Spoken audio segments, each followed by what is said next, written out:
শুধু ইবাদত পালনের জন্য নয়, বরং নিজেদের শারীরিক ও মানসিক সুস্থতা লাভের জন্যও মুসলমানদের নিয়মিত নামাজ আদায় করা উচিত।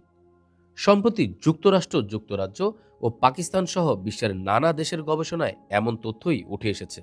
প্রিয় দর্শক, নিয়মিত নামাজ আদায় করলে আধুনিক বিজ্ঞানের দৃষ্টিতে কি কি উপকার হয়, আসুন সে বিষয়গুলো জেনে নিই। মানুষের বয়স বৃদ্ধির সাথে সাথে কোলেস্টেরল বা চর্বির দ্বারা দেহের শিরা উপশিরাগুলো সংকুচিত হতে থাকে। ফলে দেখা দেয় অসংখ্য রোগব্যাধি, যার মধ্যে উচ্চ রক্তচাপ, হৃদরোগ, অকালে বুড়িয়ে যাওয়া, ক্ষুধামন্দা অন্যতম। এই কোলেস্টেরল রোধ করার সর্বোত্তম পন্থা হলো ব্যায়াম, যা নামাজ আদায়ের মাধ্যমে খুব ভালোভাবে পূরণ হয়।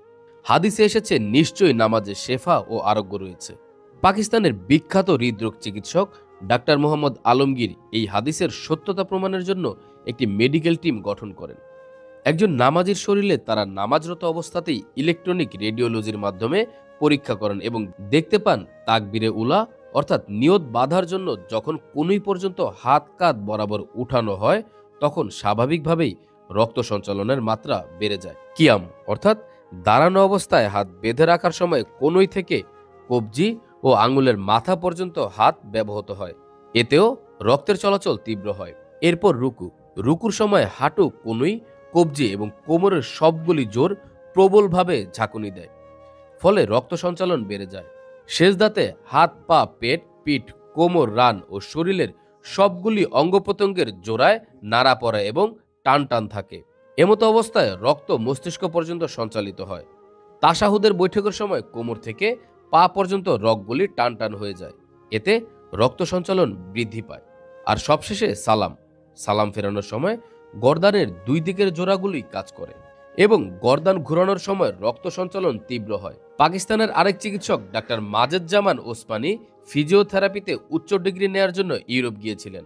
সেখানকার বিশেষজ্ঞরা তাকে প্রমাণ করে দেখিয়েছেন নামাজের মতো ব্যায়ামের মাধ্যমে বড় বড় রোগগুলিও ভালো করা সম্ভব, যেমন মেন্টাল ডিজিজ বা মস্তিষ্কের রোগ, স্নায়বিক রোগ, অস্থিরতা ও অবসাদজনিত রোগ, হৃদরোগ, আর্থাইটিস, ইউরিক অ্যাসিড থেকে সৃষ্ট রোগ, পাকস্থলীর ক্যান্সার, ডায়াবেটিস ইত্যাদি। নামাজের প্রতিটা ধাপে ধাপে রক্তের এমন সঞ্চালন আর শারীরিক অনুশীলন দেখে অবাক পশ্চিমা বিজ্ঞানীরাও। যুক্তরাষ্ট্রের প্রখ্যাত ধ্বনিতত্ত্ববিদ হার্ডি উইলিয়াম লেডবিটার বলেছেন, নামাজের মধ্যে ইমাম যখন কোরআন তেলাওয়াত করে তখন মুক্তাদিরা গভীর মনোযোগের সঙ্গে তা শ্রবণ করে। কোরআনের প্রতিটি শব্দই একটি ইউনিট। কোরআনের প্রতিটি শব্দই তেলাওয়াত এবং শ্রবণের মাঝখানে একটি বিশেষ ধরনের তীব্র আলোকরশ্মি তৈরি হয়। সাধারণত প্রতিটি আলোর নেগেটিভ এবং পজিটিভ দুটি দিক থাকে।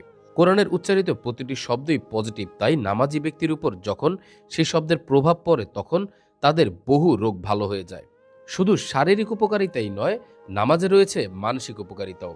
যুক্তরাজ্যের বিখ্যাত লেখক উইলিয়াম কুরক্স তার জনপ্রিয় বই research in the phenomena of স্পিরিচুয়ালিজমে লিখেছেন, লোভ, লালসা, কৃপণতা, হিংসা, ঘৃণা, প্রতিশোধ গ্রহণ এরকম ঘৃণ্য অভ্যাসের কারণে মানুষ মানসিক রোগে আক্রান্ত হয়।